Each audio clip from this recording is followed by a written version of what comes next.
여러분 안녕하세요. 전산의 공룡학급 4차시 수업 시간입니다. 이번 시간에는 지난 1, 2, 3차시 필기 25문항을 다 풀었기 때문에 남은 7차시 동안 실기 문제를 풀어보려고 하고요. 이번 시간에 실기에 대한 간단한 설명과 더불어서 이번 시간에 기준 정보 입력이라는 총 전체 100점 만점 중 16점에 해당하는 문제들을 풀어보려고 합니다. 우선 여러분들 실기 문제를 풀기 앞서서 똑같은 설명이지만 기본적으로 이미 운용사 시험을 운영하고 있는 대한상공회의소에 업로드되어 있는 문제를 기반으로 할 거고요. 프로그램은 S+라고 불리우는 회계 교육 프로그램을 이용해서 진도를 나아가려고 합니다.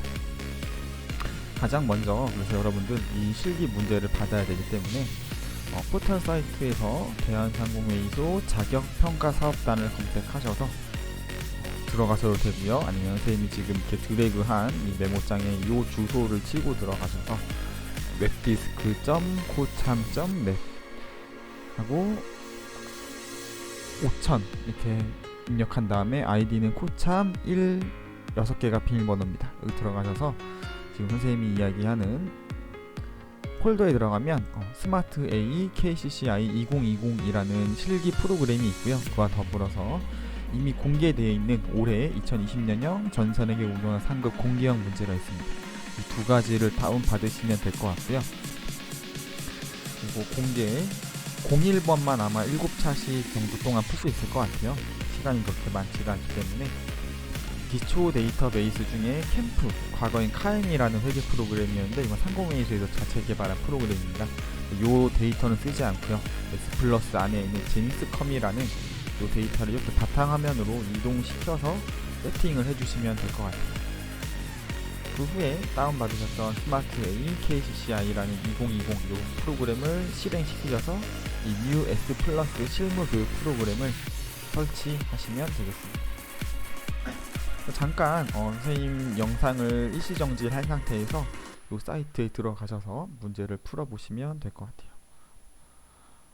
다시 정정할게요. 문제를 다운받아서 설치하시면 될 것 같습니다.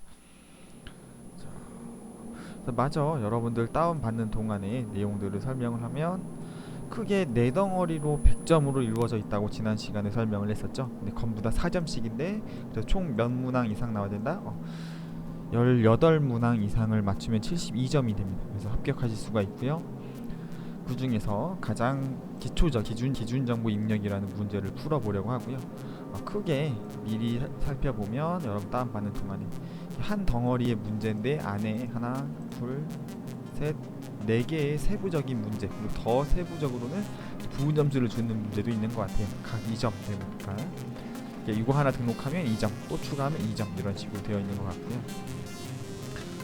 근데 설치하는 거에 앞서서 먼저 또 하나 설명을 하고 넘어가면요. 기준 정보 입력 시간에 설명과는 조금 거리감이 있을 수도 있긴 한데 보시면 2018년도 또는 17년도부터 개정 과목이 바뀌었어요.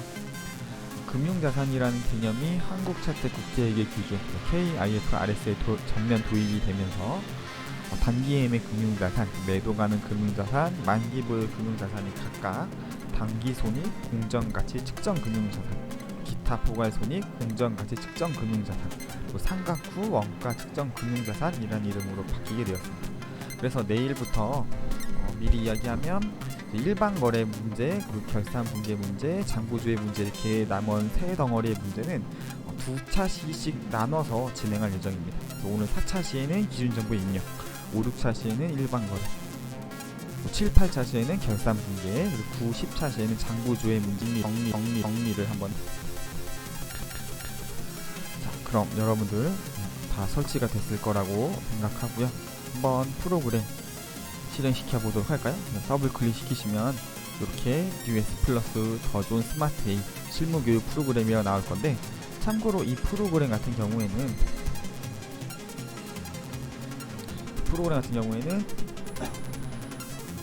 오늘은 데이터를 직접 불러와서 우리가 실습을 하겠지만 실제 시험장에 갔을 때는 여러분들의 수험번호라던가 개인 인적사항만 확인이 되면 자동으로 다 데이터도 불러와시고요. 프로그램도 업로드가 됩니다. 여러분들은 그 상태에서 그냥 문제를 풀기만 하시면 돼요. 뭐 자료를 입력한다던가 붕괴를 입력한다던가 또는 조회한 창북값을 답안 수록란에 입력한다던가 그런 내용들이거든요. 그 후에 창 닫고 답안 제출 버튼을 누르시면 자동으로 답안이 적용이 됩니다. 참고로 근데 이 프로그램은 이런 한글 프로그램은 조금 달라요. 무슨 말이냐, 보통 한글 파일은 여러분들도 잘 아는 것처럼 여기 한글 파일 예시가 있는데 요거 그냥 더블 클릭하면 한글 창이 뜨죠. 그래서 마찬가지로 아까 바탕화면에 요 제닉스컴이라는 공개 01번 문항을 더블 클릭한다고 해서 바로 연결이 이렇게 들어와서 프로그램이 실행이 되지가 않아요. 보통 한글 파일은 또 어떻게 여는 방법이 있어요. 이런 파일 자체를 여는 방법도 있고요. 요 한글 파일을 킨 다음에 파일에서 불러오기를 들어가서 파일을 여는 방법도 있죠. 그렇죠? 그것처럼 기본적으로 S+ 프로그램 그리고 기타 다른 회계 프로그램들도 먼저 프로그램을 실행시킨 다음에 파일을 불러와야 돼요. 단 차이가 하나 있다면 기초 회사 데이터를 이 프로그램 안에 복구를 시켜야 됩니다. 그래서 오늘 그 작업을 같이 먼저 한 후에 기준 정보 입력 여기 나와 있는 문제들을 같이 풀어보도록 하겠습니다. 다시 한번 강조합니다만 여러분들 이 프로그램 실행 파일 외에도 설치 파일 외에도 알집으로 되어 있는 공개형 문항도 다운 받은 상태에서 알집을 푸셔야 돼요. 푼 다음에 공개 01번에 기초 데이터베이스 중에 S+ 폴더 안에 있는 제닉스컴을 바탕화면으로 가져다 주시기 바랍니다. 자, 그럼 한번 회사가 어떤 회사인지 보겠습니다. 그 전에 최신 버전 확인 한번 눌러볼게요. 여러분들 중에 요게 프로그램 종류가 많다 보니까 최신 버전으로 업데이트 안 한 친구들이 있을 수도 있거든요. 그래서 요 메시지 보시면 이제 최근 세법 개정이라던가 넌 프로그램상의 오류 부분이 수정돼서 최신 버전 되어 있는 걸로 선생님하고 같이 시험 진행이 가능할 거고요. 자, 회사 한번 찾아볼게요. 자, 아마 여러분들도 선생님하고 똑같겠지만 아마 회사가 하나도 나와 있지 않을 겁니다. 왜? 그냥 처음 설치한 거니까요. 그래서 기본적으로 조금 복잡할 수도 있는데 이 데이터 제닉스컴이라는 회사를 불러오기 위해서는 한글 파일 한 다음 장 한번 볼까요? 아까 계정값 바뀐 거 제닉스컴이란 이 회사를 가지고 문제를 풀 건데 바로 복구가 안 돼요. 왜 그러냐? 기초 회사가 하나 있어야 돼요. 그래서 먼저 회사 등록을 통해서 가상의 회사를 먼저 만들어 보겠습니다. 여기에다가는 밑에 메시지 보면은 다 어떤 식으로 되는지 설명이 나와 있는데 101번부터 9999번까지가 입력이 돼요. 9999로 이미의 회사 하나 만들어 볼게요. 테스트 회사라는 이름.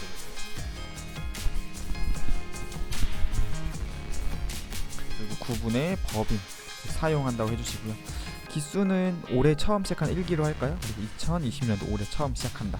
여기까지만 넣으시면 웬만하면 기본적인 회사 등록 기초용으로 쓰이게 되고요. 데이터 저장이나 백업용으로 많이 쓰입니다. 닫기 버튼 누를게요. 그다음 검색 타입 누르면 회사 보이죠? 이 회사로 먼저 로그인을 하신 상태에서 제닉스컴을 불러올 수가 있습니다. 먼저 기능 몇 가지 설명할게요. 자, 보통 운용사 3급 시험은요, 이 회계 모듈과 물류관리 모듈 안에서만 문제를 풀게 돼요. 인사나 법인 조정은 2급 또는 1급, 여기는 이제 운용사 2급에서 주로 하게 되고요. 1급까지는 전체 4가지의 모듈을 다 아우르게 됩니다. 우선 회계 모듈을 누른 상태에서 아래서 세 번째 데이터 관리 탭을 볼게요. 자, 우리 백업, 영어로 백업 무슨 뜻이에요? 저장한다는 뜻이죠. 파일 저장할 때 쓰는 거고요. 우리는 가장 먼저 뭐 해야 돼요? 데이터를 불러와야 되죠. 백업 데이터 복구에 들어가겠습니다. 자, 그리고 아까도 선생님이 이야기했지만 이제 데이터를 복구할 건데 이 데이터가 지금 어디 있어요?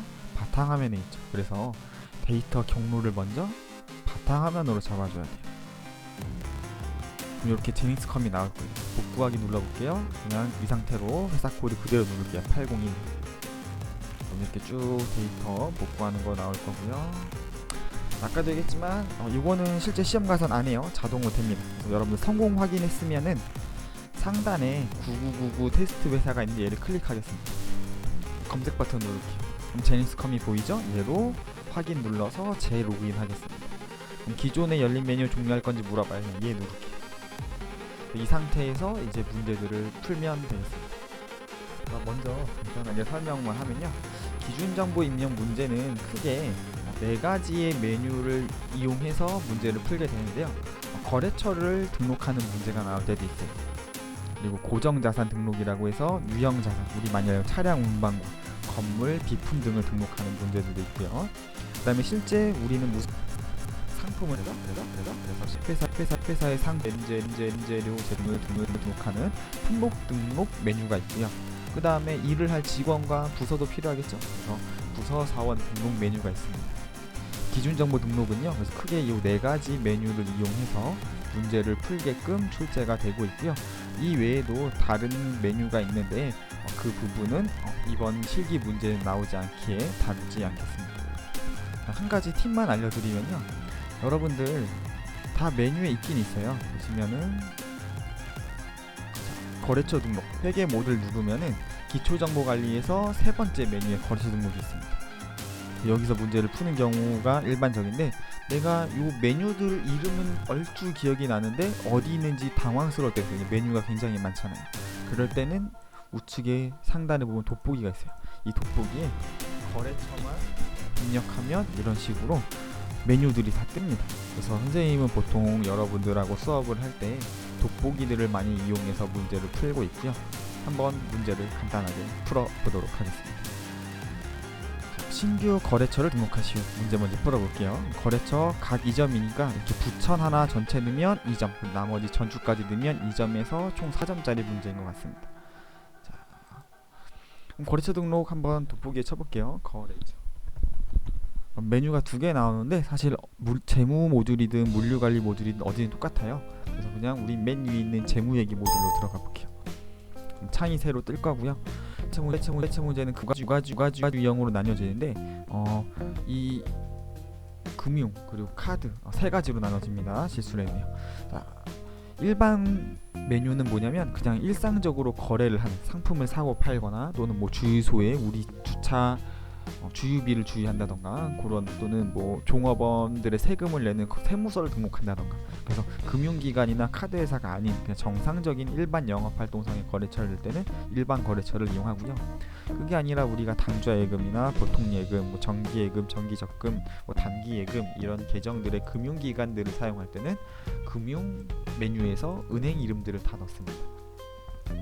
한 가지 부연 설명을 마저 하면, 요거 외에 가끔 그냥 은행만 등록하라는 문제가 있는데, 그럴 때는 반드시 기능 모음에 은행 등록으로 들어가셔야 돼요. 보면 여기 은행들이 보이죠.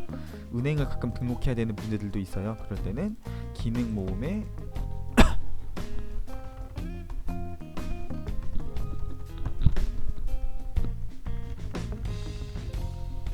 요곳에서 은행을 꼭 반드시 등록하시면 되겠습니다. 가끔씩 나오는 어려운 문제가 있을 때 있어요. 그리고 카드는 보통 법인카드 한다 이런 문제 나오죠. 그럴 때 못 쓴다 그랬어요.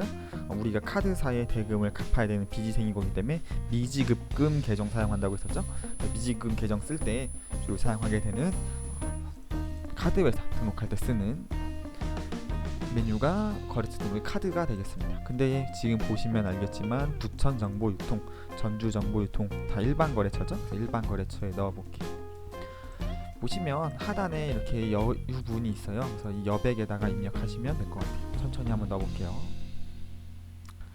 자, 회사명보다는 거래처 코드가 먼저죠. 자, 204번 넣어볼게요. 그 다음에 부천 정보 유통. 참고로 숫자 하나라도 틀리면 틀립니다. 그래서 안 틀리게 차분하게 입력하시면 될 것 같고요. 대표자 이름 정현우죠. 청현우 이런 거 안 돼요. 이거 틀립니다.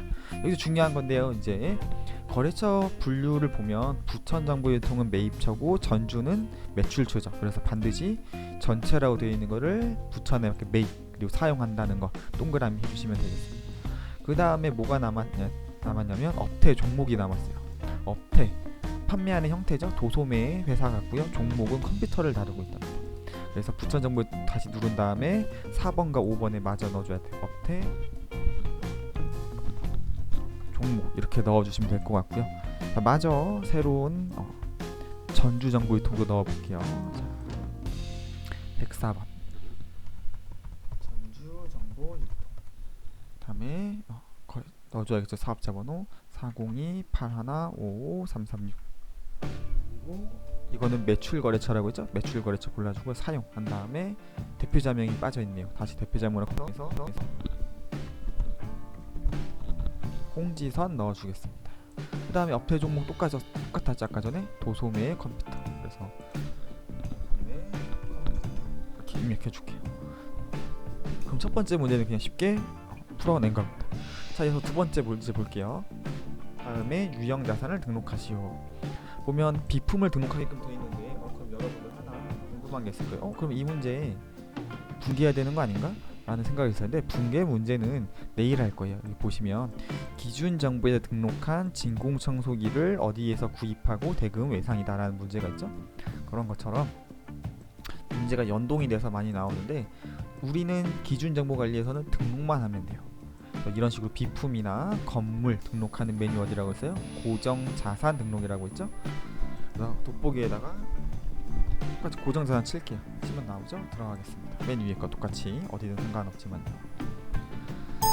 참고로 고정자산은 옛날에 비유동자산의 옛날 이름입니다. 그 기업회계 기준이 예전에 한창 강조가 됐을 때 KIFRS나 그냥 국제회계 기준이 들어오기 전에는 비유동자산을 고정자산 이렇게 불렀어요. 또는 비유동부채, 고장부채 이렇게 불렀고요. 옛날 이름을 그대로 쓰고 있어요. 여기에다가 그대로 아까 선생님이 엔터 쳤던 것처럼 엔터 쭉 치시면 되고요. 엔터 한 3번 치시면 아래로 커서 이동이 돼요. 그럼 메시지가 또 나오죠. 계정 코드를 입력합니다. 그리고 FE 더블 클릭을 해도 되고요. 이렇게 FE 눌러 계정 과목이 나와요. 이 중에서 비품을 찾아서 골라주시고요. 마찬가지로 똑같이 자료 맞춰서 넣으면 돼요. 302번이고요. 진공청소기죠. 그리고 언제 샀어요? 2020년 12월 12일. 그리고 삼각 방법을 고르려고 하는데 옆으로 좀 이동해야겠네요. 정률법이군요. 그래서 그대로 두면 될 것 같아요. 삼각 방법은 참고로 우측에 이 분홍 색깔 위에서 고르시면 돼요. 0번은 정률이고 1번은 정액법입니다. 그럼 다 넣으면 아직 취득 수량이나 취득 금액 그리고 수명인 내용 연수가 빠져있죠. 취득 금액 100만원이래요. 그래서 가장 많이 하는 실수 중에 하나가 그럼 기초 금액이 100만원이란 소리네 이렇게 넣는 경우가 있는데 이 기초가액 자리는 뭐냐면요 나중에 2월 될 때 위치하는 금액입니다. 자동으로. 이런 식으로 올해 2020년에 오타 났었네요. 2020년에 처음 살 때는 요 4번 신규 취득 및 증가에 입력을 하게 돼요. 까먹지 마세요. 자주 나오는 기출 문제 중에 하나고요. 올해 새로 사게 되기 때문에 신규 취득 및 증가에 넣어주면 됩니다. 그 다음에 수명 5년 넣어줘야 되죠. 내용 연수 여기에 넣으면 되겠죠. 숫자 5 이렇게 넣어주시면 될 것 같아요. 자, 그 다음에 마지막 하나 빠졌어요. 뭐 남았어요? 아까 진공청소기 한 대 샀다 그랬는데 어디 있냐면 여기 있습니다. 맨 밑에서 세 번째 취득 수량 여기 한 대 샀다고 넣어주면 되고요. 경비구분은 영업활동상에 쓰이는 거니까 800번대 늘 고정시켜 주시면 될 것 같아요. 그럼 고정자산 등록 문제도 클리어가 됐습니다.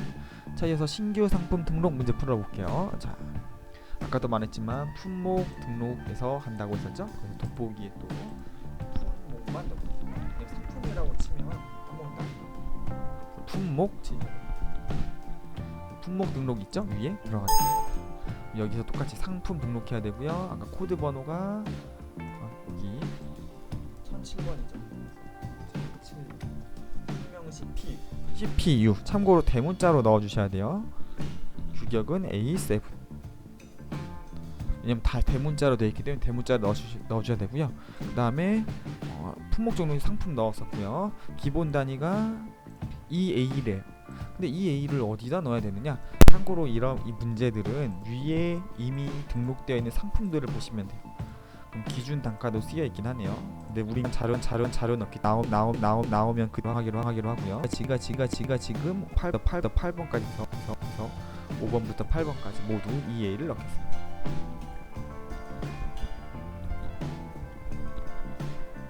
기준 단가 아까도 얘기했던 것처럼 그냥 넘어가도록 할게요. 실제 나올 때 넣어보고.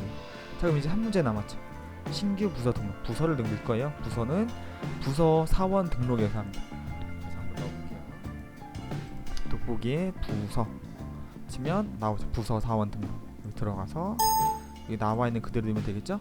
인사팀, 총무팀, 제조 판관이냐, 판매비야, 관리비인 판관이다. 천천히 넣어볼게요. 부서죠. 부서 등목이니까 판관이고요. 그리고 넘어가야겠죠. 여 이렇게 하면 이어서 다시 14번으로 커서 이동해서. 근데 이거 넣다 보면 여러분들 데이터를 넣다 보면 가끔 실수하는 경우가 있는데 뭐 이런 식으로 실수하는 경우가 있어요. 근데 이게 쉽게 잘 안 사라집니다. 그럼 이거 어떻게 하느냐? 그럼 당황하지 말고요. 다 똑같아요. 어디든 내가 잘못했는데 안 고쳐져요. 그럼 당황하지 마시고요. 왼쪽에 네모 박스 체크한 다음에 여기 다 똑같다고 했습니다. 어디든 이렇게 체크하시면 돼요. 체크한 상태에서 상단에 삭제 버튼 누르시고 지운 다음에 다시 넣으시면 돼요. 그래서 판가 제대로 넘어가 이렇게 넣으시면 됩니다. 그래서 문제 이번 시간에 한번 풀어봤고요. 여러분들 끝내기 전에 중요한 거 이어서 또 실습을 해야 되기 때문에 자, 다 끝나셨으면 회계 탭을 눌러서 자, 이번에는 저장을 해야 돼요. 왜냐면 내일 다시 5차 분계 문제를 같이 풀 거기 때문에 얘를 불러와야 하거든요. 그래서 데이터 백업에 들어갑니다. 바탕화면 그 상태로 두고요. 자, 제닉스컴의 회계 물류 원천은 없다네요. 원천은 빼고 법인 개인 여기까지 체크하신 다음에 백업하기 예 누르시면 돼요. 그러면 다음 시간 다시 어떻게 하면 되는 거예요? 데이터 복구해서 이거 불러와서 선생님하고 같이 작업하시면 됩니다. 이거 그냥 확인 누르시면 돼요. 성공 나오죠? 이러면 저장이 된 거예요. 네, 여러분들 실기 첫 시간 수고 굉장히 많았고요. 내일 이 시간에 일반 분계 문제들 풀어보도록 하겠습니다. 대단히 수고들 많았습니다.